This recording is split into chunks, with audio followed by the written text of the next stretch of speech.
Pinas. Pilipinas, ang oras, 6 na minuto makalipas ang alas 4. Uy! Nakapag-break ka na ba? Nakapag-relax ka na ba? Saan ka man nagtatrabaho, mapa-opisina man o work from home o mula mismo sa pwesto, sasabayan namin ang break time mo. Sasabayan namin ng mga balita at komentaryo, mga panayam ng mga taong viral ngayon. DZRH Break Time!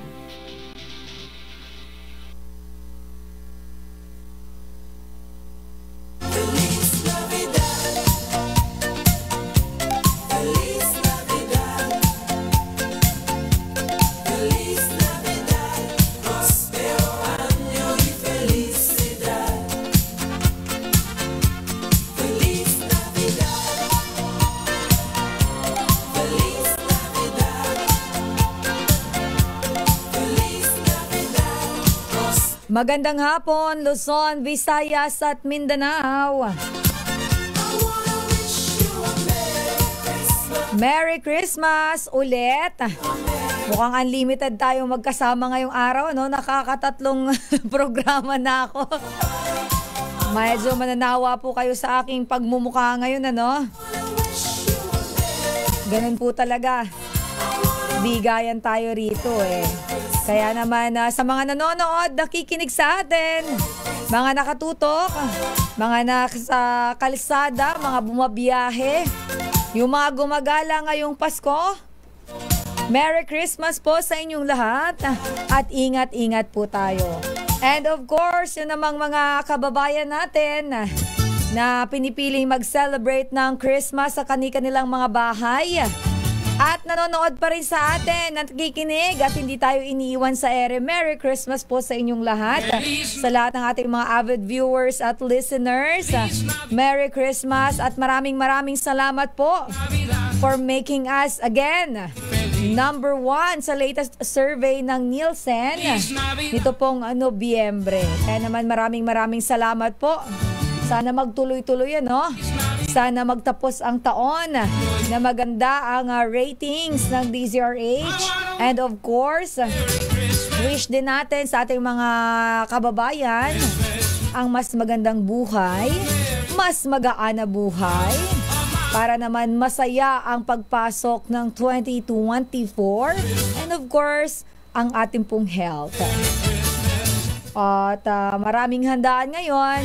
Kaya naman ang lagi nating paalala, alagaan ang sarili, iwasan po ang overeating at sobrang pag-inom. Kailangan drink moderately and of course, kain lang po tayo ng sakto lang. Huwag masyadong kumain ng mga maaalat, sabi nga ng DOH, matataba at matatamis. Alagaan natin ang ating health dahil ayaw naman nating magbagong taon na tayo ay nasa ospital. Ngayong hapon po, welcome dito sa Break Time. Minus Lacaideo Macalma. Ako po muna ang inyong makakasama. And of course, minus Miss Thea Pecho Corpus. Ako po muna ang inyong makakasama dito sa Break Time. Elaine Apit. Hinahanap ko lang dito yung stinger ni Lakay. Napakadami. Napakadami kasi yan, no? Hindi ko mahanap. Nasaan ba dito, kuya, yung kanyang beda? Ito, sige. Samantala, puntahan muna natin ang ulo ng mga balita sa Break Time ngayong December 25, 2023. It's Christmas Day.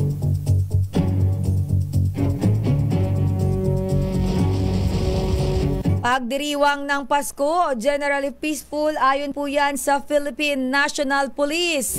RH Break Time. Malaki ang taas presyo sa petrolyo, humabol sa pagtatapos ng 2023. RH Break Time. 28 naman nasugatan dahil sa paputok ayon sa Department of Health. RH Break Time. Usad trapiko sa National Capital Region maluwag ngayong araw ng Pasko. RH Break Time. Presyo ng medianoche items hindi naman tataas ayon sa DTI. RH Break Time. Taas sahod malabo sa susunod na taon Ayon sa Department of Labor and Employment, RH Break Time. northbound lane ng Ross Boulevard EDSA flyover sarado muna sa publiko. RH Break Time. Pagbabawal naman sa no permit, no exam policy na isabatas na. RH Break Time. At 2,000 tonelada ng smuggled na bigas nasabat sa Bataan. 18 arestado. RH Break Time. Yan po ang ulo ng mga balita dito sa Break Time. Again, minus la kay Mayor Deo Macalma at Miss Thea Pecho Corpus. Ako po si Elaine Apit. RH Break Time. Punta natin ang detalye ng mga balita. Generally peaceful ang pagdiriwang ng Pasko sa bansa. Ito ay ayon kay Philippine National Police spokesperson Colonel Jean Fajardo. Ayon sa kanya, walang naitalang untoward incidents sa ngayon. Sinabi rin ni Fajardo na wala silang natanggap na anumang ulat ng mga banta sa seguridad sa gitna ng pagdiriwang ng Pasko. Gayunpaman, nagpaalala pa rin ang pambansang pulisya sa publiko na maging listo sa lahat ng oras para sa kanilang kaligtasan. RH Break Time. Samantala, ang Kapaskuhan ay panahon ng pagpapasalamat sa pagmamahal ng Diyos at pamamahagi ng biyaya sa iba.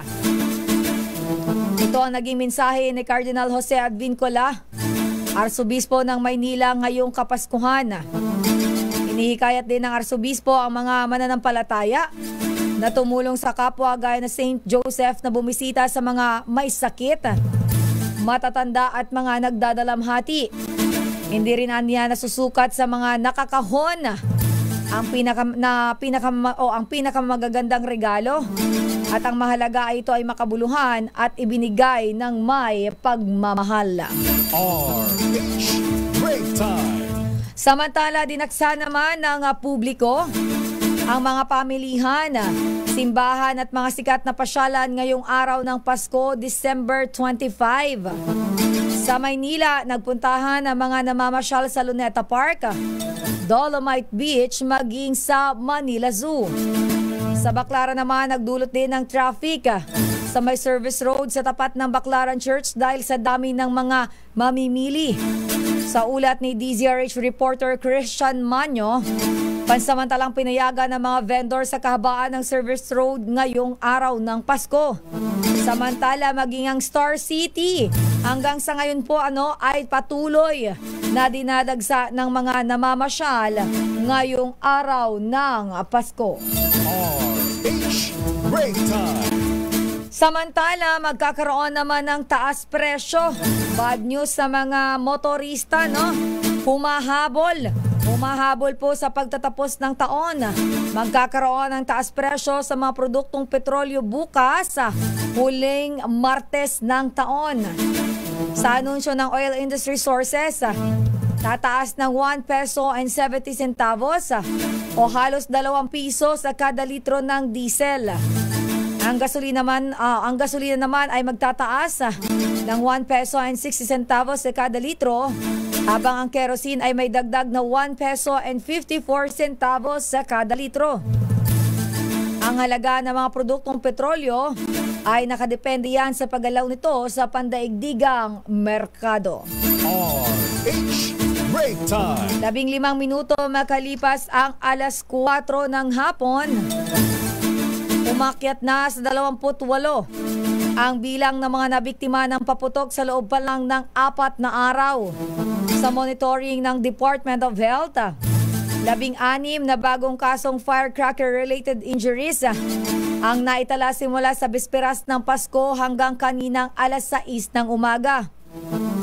Ayon sa Department of Health, sa pagitan ng 16 hanggang 35 taong gulang ang nabiktima ng paputok, na karamihan ay mga lalaki at isa lang ang babae. Sa pagdiriwang ng holiday season noong 2022 hanggang sa pagsalubong ng 2023, nakapagtala ang DOH ng 277 na firecracker-related injuries. RH Break Time. Samantala, posible pang tumaas ang presyo ng mga paputok ngayong papalapit na ang bagong taon.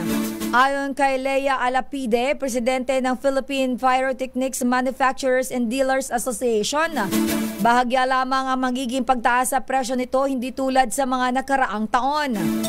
Nagpayo naman si Alapide sa publiko na kung maaari ay bumili na ng paputok ng maaga para hindi magsiksikan sa peak days ng bentahan nito sa December 29 hanggang 31. Una na rito, ipinanawagan ni Interior Secretary Benher Abalos ang total ban sa mga paputok dahil sa mga naitatalang injuries na sanhi nito. Samantala, inalmahan naman ito ng ilang mga mga nasa industriya dahil mas makikinabang lamang umano rito ang mga nagbebenta ng illegal na paputok. RH Break Time. Samantala, maluwag ang daloy ng trapiko sa iba't ibang pangunahing kalsada sa Metro Manila at expressways ngayong araw ng Kapaskuhan. Base sa monitoring ng Metropolitan Manila Development Authority Metro Base, kaninang umaga dire-diretso ang takbo ng mga sasakyan sa kahabaan ng EDSA mula Balintawak hanggang sa SM Mall of Asia. Gayon din ang northbound papuntang SM Trinoma at tuloy-tuloy din ang daloy ng mga sasakyan sa bahagi ng C5. Nasa light status lang din ang iba't ibang toll plaza sa North Luzon Expressway at maging sa South Luzon Expressway. RH Break Time. Samantala, walang pagtaas ng presyo ng mga medianoche items sa darating na bisperas ng bagong taon. Ayon sa Department of Trade and Industry o DTI o ayon kay Department of Trade and Industry Assistant Secretary Amanda Nograles, magkaparehong produkto ang Noche Buena at Medianoche, kaya mananatili ang presyo hanggang sa katapusan ng taon. Kasama rin sa hindi tataas ang presyo ay ang mga basic necessities at prime commodities gaya ng sardinas, condiments at tinapay hanggang sa December 31. Samantala, inaasahan naman ni Steven Kua, presidente ng Philippine Amalgamated Supermarkets Association, na dadagsa ang mga mamimili sa darating na December 28 hanggang 31. Kaya naman pinayuhan niya ang publiko na makapamili na ngayong December 26 at 27 at maghanap ng mga produktong nakasale para makatipid. RH Break Time. Wala namang aasahang taas sahod. Nako, medyo sad ito, no? Walang aasahang taas sahod ang minimum wage earners sa susunod na taon. Ayon kay Labor Secretary Bienvenido Laguesma, ahayaan din muna nilang mag-sink in ang mga wage increase na ipinatupad ngayong 2023. Batay sa DOLE, 15 sa 16 na Regional Tripartite Wages and Productivity Boards ang nakapag-issue na ng aumento sa sahod ngayong taon. 11 sa 16 na rehiyon naman ang nagpatupad ng taas sahod sa mga kasambahay. Mula 400 pesos ay naging 1,000 pesos na. Tangi ang Davao Region na lang ang nagsasagawa pa rin ng deliberasyon kang magpapatupad naman ng wage increase. RH Break Time.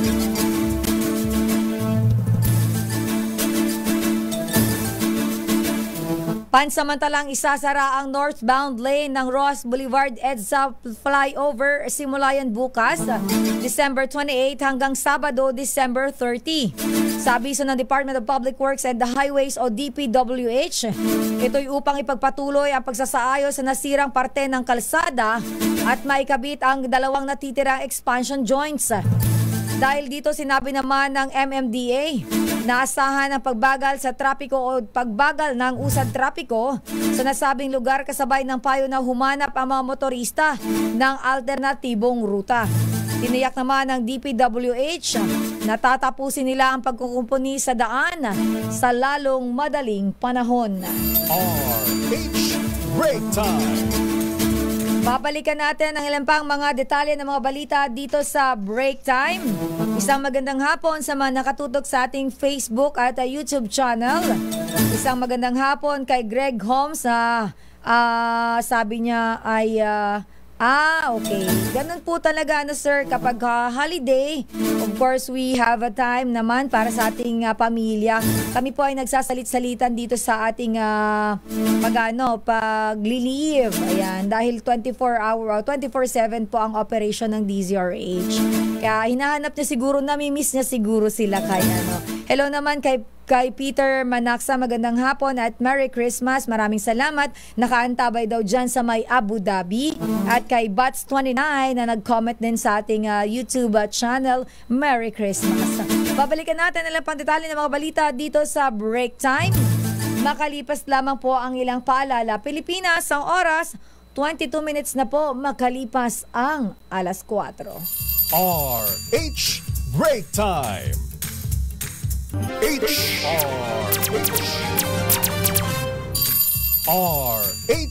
Break Time. Jingle bells, jingle all the way. Oh, what fun it is to ride in a one-horse open sleigh. Jingle bells, jingle all the way. Nagbabalik po ang break time at minus la kay Mayor Deo Macalma at Miss Thea Petro Corpus. Ako pa rin po ang inyong nakakasama sa Balitaan, Elaine Apit. Samantala, puntahan nga muna natin ang traffic situation. Alamin natin ang update. Ang mga pangunahing lansangan dito sa Metro Manila, gaano kaya kaluwag? Kasi kanina umaga, napakaluwag nung bumiyahe ako. So alamin natin mula sa MMDA Metro Base, mula kay Sir Richard Nemi. Sir Richard, magandang hapon. Merry Christmas po. Welcome po dito sa DZRH Break Time. Yes, Ma'am Elaine, magandang hapon din po at maligayang Pasko rin sa atin at sa ating mga tagapakinig. Narito muna yung ating lagay ng ating kakalsadahan sa mga sandaling ito. Sa mga motorista na dadaan po dito sa may EDSA natin, yung southbound lane, kung manggagaling tayo mismo sa bahagi ng monumento, luwag ang daloy na sasakyan hanggang makarating dyan sa may Balintawak Cloverleaf. Hanggang dito po yan sa may area ng Muñoz, patungo dyan sa may Quezon Avenue flyover. Makakaranas lamang tayo ng pagbabagal bago sumapit dyan sa may bahagi po ng Aurora dyan sa Cubao. Hanggang dito po yan, approaching sa may Santolan flyover. At sa mga sandaling ito, meron po tayong na-monitored na stalled vehicle o tumirik na sasakyan. Dyan mismo sa taas ng flyover. Maluwag naman yung service road yan hanggang dyan sa may pagsapit ng Krame. Pagbaba ng Santolan, maluwag na uli ang daloy na sasakyan hanggang dito sa may bahagi po ng Ortigas. Hanggang makarating kayo dyan sa may area ng Mandaluyong, dyan sa may Show hanggang Boni. Sa may bahagi naman ng Makati, dyan sa Guadalupe, maluwag rin ang daloy na sasakyan. Medyo may katamtamang daloy lamang. Approaching dito sa may Buendia. At pagsapit dyan sa may Ayala, maluwag na yan. At katamtamang buhos lang tayo bago sumapit dyan sa may Magallanes Interchange. Dito naman tayo sa may area ng Evangelista. Nagsisimula na po ang pagbagal na sasakyan hanggang makarating kayo dyan sa may Taft Avenue intersection, dyan sa may Pasay, hanggang dyan sa may bahagi po ng Harrison. Yung area naman po ng Roas Boulevard hanggang makarating kayo ng Mall of Asia, makakaranas na rin po kayo ng pagbabagal. Northbound naman ng ating EDSA, simula Mall of Asia, may katamtamang buhos na sasakyan at muling magbabagal yan bago kayo dumating dyan sa may Taft Avenue intersection. Pag lampas naman natin ng Taft, muling luluwag yan hanggang makarating na sa may bahagi po ng Magallanes hanggang dito sa Ayala at Guadalupe. Diyan din sa may area ng Mandaluyong, Shaw Crossing hanggang Mega Mall, makakaranas na yan ng katamtamang daloy na sasakyan. Ortigas naman, maluwag ang daloy hanggang makarating ng Aurora dyan sa Cubao. Sa bahagi ng Quezon City, dyan sa may Quezon Avenue flyover and Service Road, maluwag po ang daloy na sasakyan patungo dyan sa may bahagi ng Trinoma at katamtamang buhos lamang approaching sa may SM North. Sa Congressional naman, patungo sa Oliveros, palabas ng Balintawak exit, maluwag rin po ang daloy ng mga sasakyan. Gayon na rin yung Balintawak patungo dyan sa may monumento. Sa mga dadaan dyan sa may C5 naman, southbound natin, simula Luzon, maluwag ang daloy ng sasakyan. May katamtamang buhos lamang tayo sa Aurora Katipunan na intersection. Maluwag yung ating flyover patungo dyan sa may area po ng Libis. At muling magbabagal yan, approaching kayo sa may Calle Industria intersection. Dyan naman sa may bahagi po ng Green Meadows, katamtamang buhos din. At maluwag tayo sa Ortigas hanggang makarating sa Bagong Ilog. Patungo na dyan sa may bahagi po ng Market hanggang McKinley. Gayon na rin sa may McKinley patungo sa may palabas ng SLEX, maluwag po ang daloy ng sasakyan. Northbound ng C5 natin, simula SLEX, maluwag rin ang usad hanggang dito sa may bahagi ng Ortigas, C5 intersection. Katamtamang buhos naman tayo, papaliko dyan sa may Calle Industria. At dito sa area ng Eastwood, maluwag po ang buhos. At area naman ng Bisirano intersection, may katamtamang pagdaloy din. Aurora Katipunan, maluwag po yan at magbabaga lamang approaching dyan sa may Ateneo intersection. After that, sa may area naman ng UP Town Center, dyan sa may CP Garcia, maluwag po ang daloy na sasakyan patungo sa area ng MWSS, Capitol Hills, Old Balara, palabas ng Commonwealth. Gawing Commonwealth naman tayo simula elliptical, eastbound lane, magtutungo dyan sa may bahagi ng Fairview. Maluwag po ang daloy na sasakyan simula elliptical, Luzon hanggang dito sa may Sandigan at magbabagal yan bago kayo dumating dyan sa may bahagi po ng Litex, dyan sa may market. Sa may area naman ng Doña Carmen, maluwag po ang daloy at muli magbabagal bago sumapit dyan sa may Fairview Center Mall, dyan sa may Regalado. Westbound lane ng Commonwealth natin, simula Regalado Highway, makakaranas na po tayo na pagbabagal patungo muli dyan sa may Fairview Center Mall, dyan sa may area po ng Regalado Avenue. After ng Fairview Center Mall, maluwag na po ang daloy na sasakyan patungo sa may bahagi po ng Doña Carmen at muling magbabagal bago sumapit dyan sa may Commonwealth Market. Paglampas ng Commonwealth Market, maluwag na po ulian hanggang makarating kayo sa may area ng Holy Spirit Drive hanggang dito sa may bahagi ng Luzon, patungo sa may Techno Hub hanggang makarating pabalik dyan sa may elliptical circle. Yeah, sa may gawin naman na yun. Opo, dyan naman tayo sa may... yes, sir. Ma'am, sa may Ross Boulevard, asahan niyo po ang pagbabagal lamang. Yan, sa may bahagi po. Southbound lane. Sa may Luneta, malabagal po ang daloy na sasakyan. Gayun din po dito sa may approaching dyan sa may bahagi po ng Dolomite. After ng Dolomite, maluwag na po tayo at katamtamang buhos na tayo sa may area ng P. Ocampo hanggang makarating ng bahagi po ng EDSA. Redemptorist, katamtamang buhos po ang sasakyan dyan patungo sa may bahagi ng Coastal. At yung northbound naman ng Roas Boulevard natin, Airport Road hanggang Redemptorist, katamtaman hanggang sa may bahagyang pagbabagal. Bahagi po ng EDSA Roas Flyover, maluwag naman patungo dyan sa may bahagi po ng Quirino. At dito naman tayo sa may area, approaching naman uli sa may Luneta, medyo makakaranas po tayo ng bagyang pagbabagal. Yan po muna ang kalagayan ng ating trapiko, ma'am. Sir Richard. Yes, sir. Opo. Sir, itong kalagayan ng traffic natin as of now medyo manageable at na-expect natin na medyo maluwag pa ito kumpara nung mga nakaraang araw.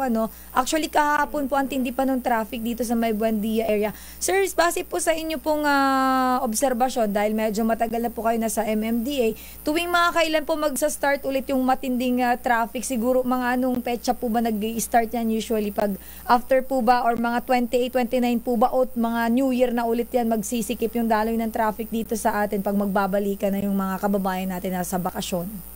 Usually po, nagkakaroon lamang tayo ng pagdami ng mga sasakyan kapag nga yung ating mga nagsipagbakasyonan ng mga kababayan na sa kanilang mga probinsya ay pabalik na po sila dito sa Kalakhang, Maynila para naman muli sila dito ay naghahanap buhay.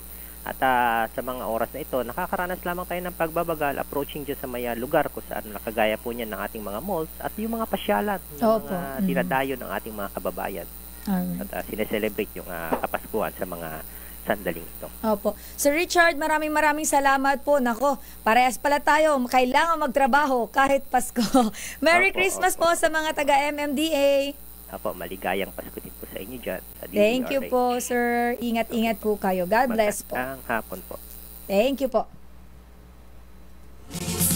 Nakausap natin si Sir Richard Nemi ng MMDA Metro Base. So, ayan. Medyo may mga pagbagal lang ng daloy ng trapiko sa mga lugar kung saan medyo maraming pumapasyal. At tolerable, manageable, magandang bumiyahe kapag ganyan, yung stop and go and hindi naman totally slow moving, kahit pa paano medyo mas mabilis kumpara dun sa mga normal days. Pero ingat-ingat pa rin sa ating mga driver, doble ingat po tayo, lalo na po sa pagmamaneho at huwag pong mainit ang ulo. Samantala, puntahan pa natin ang detalye na pang mga balita. Nandiyan na ba yung ating mga reporter? Sige, puntahan muna natin ang report nila kay Raymond Dadpas bago yung iba pa nating balita. Desisyon ng militar na hindi magdeklara ng ceasefire o yung pong tigil-putukan, kawalan umano ng tiwala. Sino ang nagsabi niyan? RH28, Raymond Dadpas. Laki Raymond. Elaine, hindi makabubuti sa planong peace talks ang hindi pagdeklara ng ceasefire ng military kontra sa mga rebelding New People's Army o NPA. Ayon kay Senate Minority Leader Aquilino Coco Pimentel III, hindi ito pagpapakita ng tiwala kundi kawalan ng tiwala.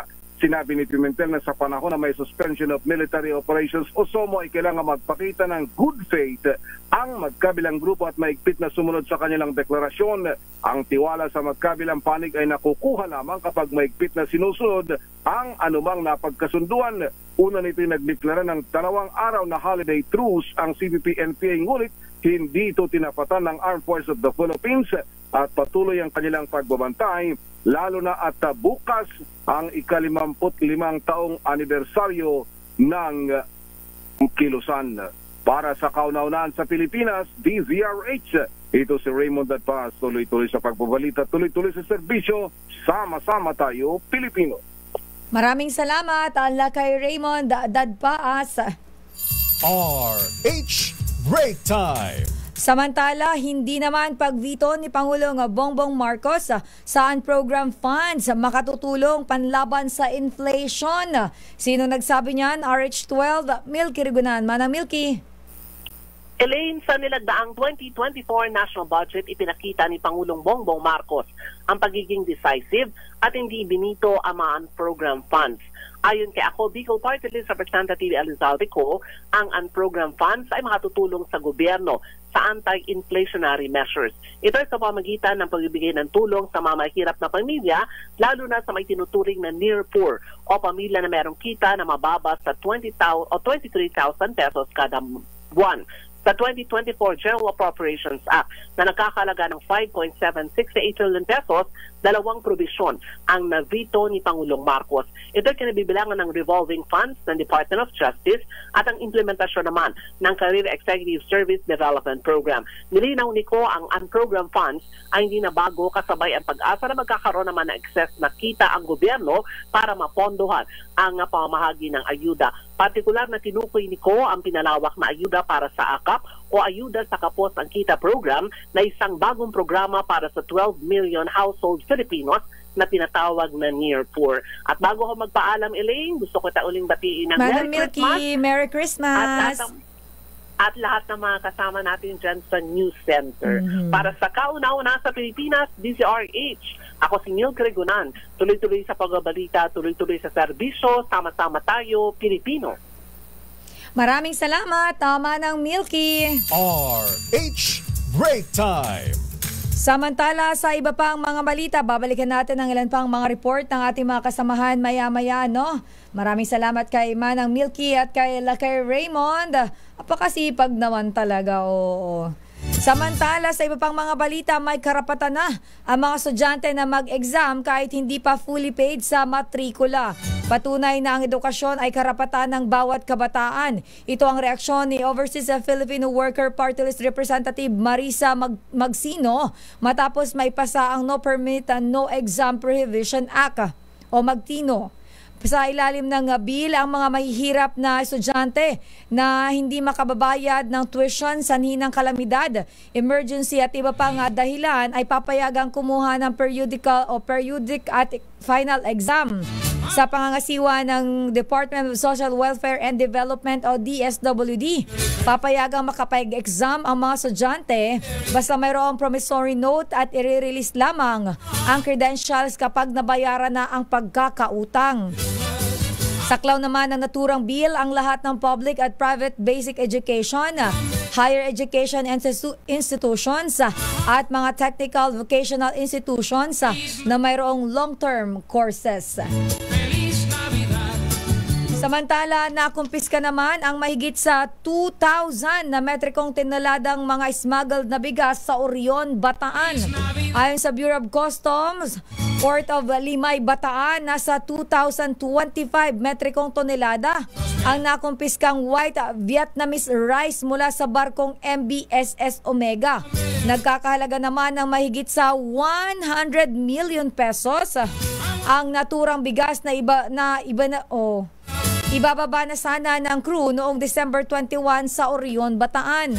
Paliwanag ng kapitan na mula sa Cebu ang bigas ay Paliwanag po ng kapitan ng barko, ang bigas ay mula sa Cebu at may kaukulang dokumento, ngunit ng imbestigahan ay hindi nagtutugma. Arestado naman ang 18 crew ng naturang barko ngayong araw ng Pasko matapos mapatunayang iligal ang kanilang kargamento. Samantala, libre at waived ang mga toll fee sa ilang mga expressway ngayong holiday season. Nagsimula ang implementasyon nito kagabi December 24. Ito ay hanggang ngayong araw December 25 mula alas 10 ng gabi hanggang alas 6 ng umaga. Epektibo rin ito sa darating na December 31 hanggang January 1. Kabilang dito ang South Luzon Expressway, Skyway, NAIA Expressway, Southern Tagalog Arterial o Star Tollway, at Tarlac Pangasinan La Union Expressway o TPLEX. Ayon sa San Miguel Corporation, layunin nitong mapabilis ang biyahe sa gabi para sa mga humahabol sa pagdiriwang ng Pasko at Bagong Taon. Samantala, wala namang abiso ang pamunuan ng ibang expressway kung magpapatupad din sila ng kaparehong setup ngayong holiday season. RH Break Time.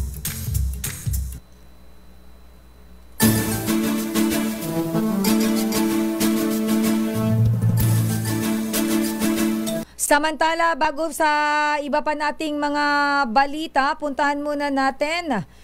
Kuya, pahingi. Ito pala. Sige, ito na lang. Flash Report.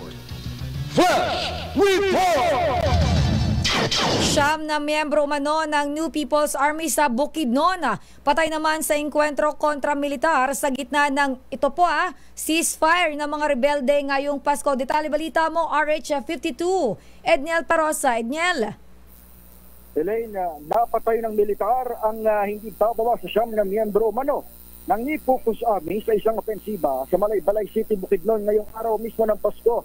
Ayon sa Armed Forces of the Philippines, sumalakay itong mga tauhan ng 403rd Infantry Brigade nang matunugan ang presensya ng mga armadong rebelde sa mga barangay ng Kanayan, Kibalabag, Kulaman at Mapulo.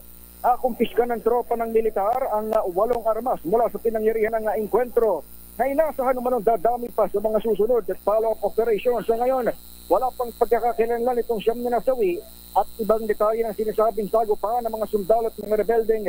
Nadedeklara lamang ng ceasefire matatandaan patay sa deklarasyon ng Communist Party of the Philippines, NPA o New People's Army. Ngayong araw ang simula at matatapos hanggang bukas, 26 ng Disyembre, 11:59 dapat ng gabi. Itong tigil putukan na unilaterally idineklara ng NPA matapos na ang ilang taon ng mula nung malaglag o mawala yung peace talks sa pagitan ng mga rebelde at ng nooy Administrasyong Duterte noong 2018.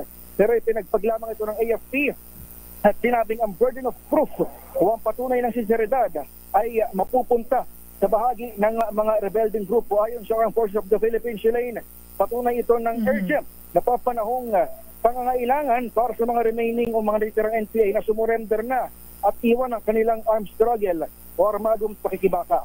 Tayo nagsasagawa ng mga follow-up operation o follow-up report para sa kaunaunan sa Pilipinas DZRH. Ito, Edniel Parosa. Tuloy-tuloy sa pagbabalita, tuloy-tuloy sa serbisyo. Sama-sama tayo, Pilipino. Flash Report. Flash Report! Maraming salamat, RH 52, Edniel Parosa.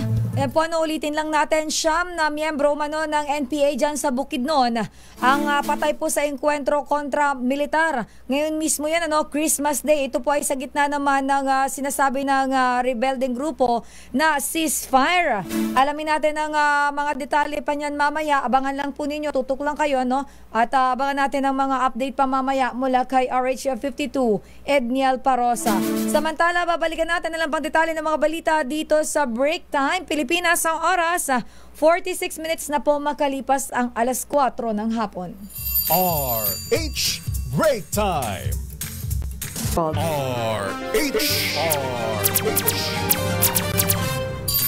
RH Break Time.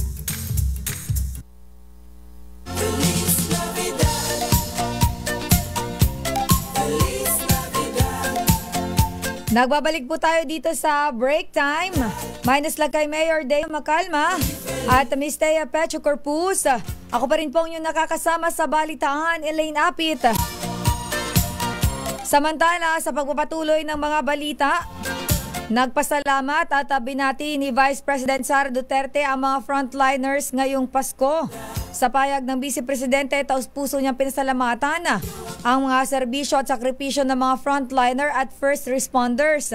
Git ni VP Sara, hindi man napapansin ang kanilang sakripisyo. Nagdudulot naman ito ng karangalan sa kanilang pamilya at pagmamahal sa bansa.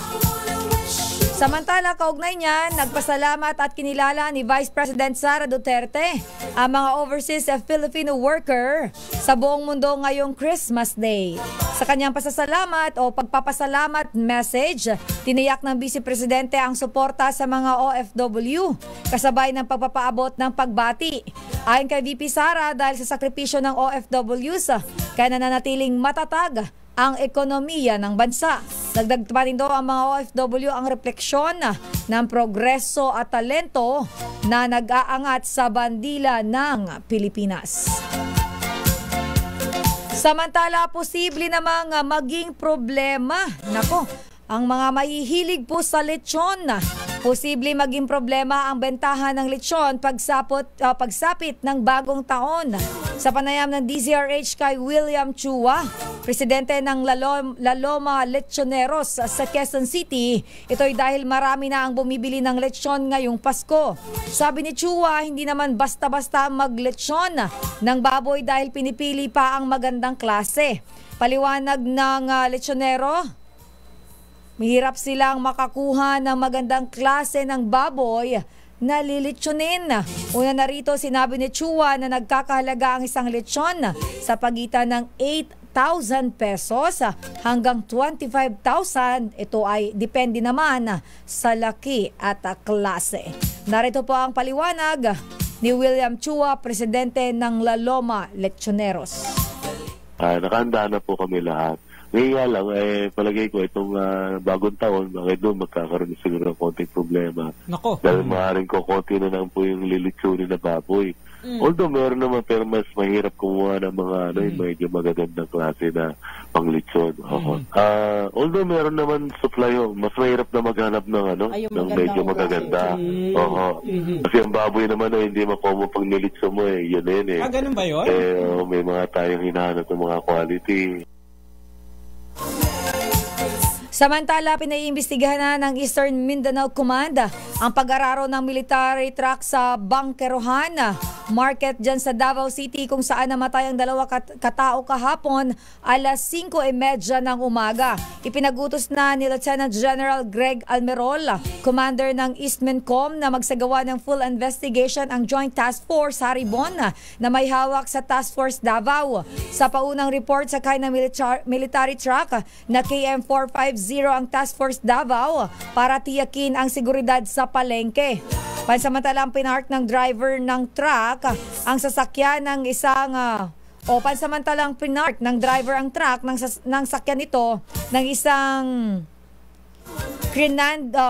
Crinandi Cadiente at sa Kaminaneho na dahilan naman ng pagkasagasa sa 2 sibilyan. Sa kasalukuyan, inaantay pa ang resulta ng mental health evaluation ng Cadiente, habang tiniyak naman ni Almerol sa pamilya ng namatay ang mabilis at masusing investigasyon sa insidente. At inisyuhan naman ng show cause order ng Land Transportation Office ang may-ari ng sasakyang sangkot sa banggaan sa Mandaluyong City noong nakaraang weekend. Sa inisyal na investigasyon ng LRT, lumalabas na hindi rehistrado o LTO. Medyo nakatulog yata si Kyle, no? LRT ang sinulat. Sa inisyal na investigasyon ng LTO, lumalabas na hindi rehistrado ang sasakyan nang mangyari ang aksidente. Una nang naaresto ang driver ng SUV matapos itong makitang tulog ng katukin nito ng 2 motorista dahil sa abalang nadulot nito sa kalsada.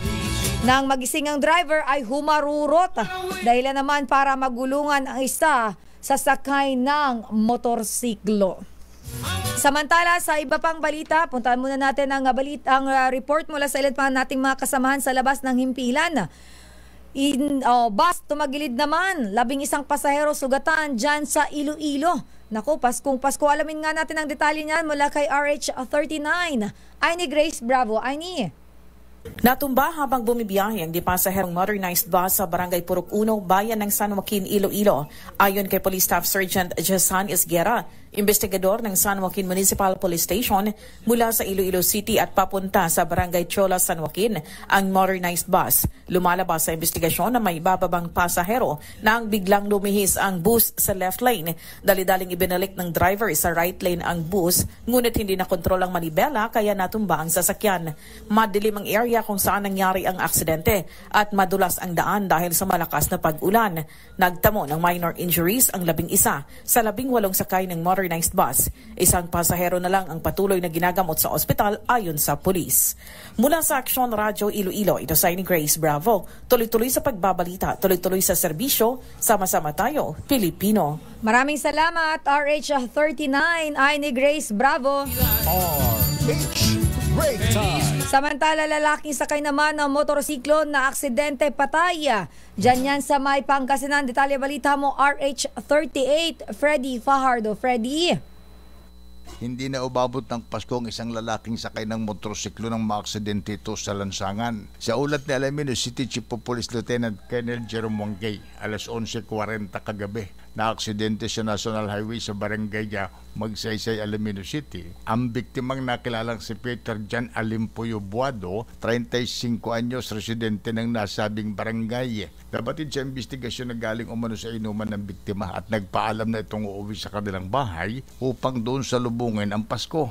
Napaggalaman ng mga investigador mula sa testigo na si Miles de la Paz, 35 anyos, ng barangay Palamis ng nabanggit na lungsod, na umano'y mabilis ang patakbo ng biktima na nag-overtake sa kanya, ngunit sumimplang ito at tumilapon mula sa kanyang motorsiklo at humampas sa gilid ng highway ang ulo nito, na agad namang naitakbo ng CDRRMO sa Western District Hospital sa syudad, kung saan idineklarang dead on arrival ng attending physician. Mula sa Aksyon Radyo Pangasinan, ito si Freddy Fajardo, RH38, bumabati sa lahat ng maligayang Pasko. Tuloy-tuloy sa pagbabalita, tuloy-tuloy sa serbisyo, sama-sama tayo, Pilipino. RH Break Time. Merry Christmas din, RH38, Freddy Fajardo. Samantala, idineklara ng Malacanang na special non-working day ang January 23, 2024. Yan po ay sa lalawigan ng Bulacan. Ayan, kala nyo sa atin, sa buong Pilipinas, ano? Pero ito ay bilang bahagi ng pagunita sa inaugurasyon ng unang Republika ng Pilipinas na naganap noon sa Barasuain Church sa Malolos, Bulacan. Layo nitong bigyan ng pagkakataon ng mga residente ng Bulacan na makalahok sa naturang selebrasyon. Nilagdaan ni Executive Secretary Lucas Bersamin ang proklamasyon nitong December 20. At sa balitang yan, siya na po nagtatapos ang break time. Minus lang kay Mayor Deo Macalma. Yan na po ang kabuuan ng ating balitaan. At minus Miss Thea Pecho Corpus. Merry Christmas everyone. Stay safe and God bless po. At susunod na po ang programang Balansyado. Ako po ang yung nakasama sa break time. Elaine Apit, Pilipinas. Ang oras, alas 5 na ng hapon. RH Break Time.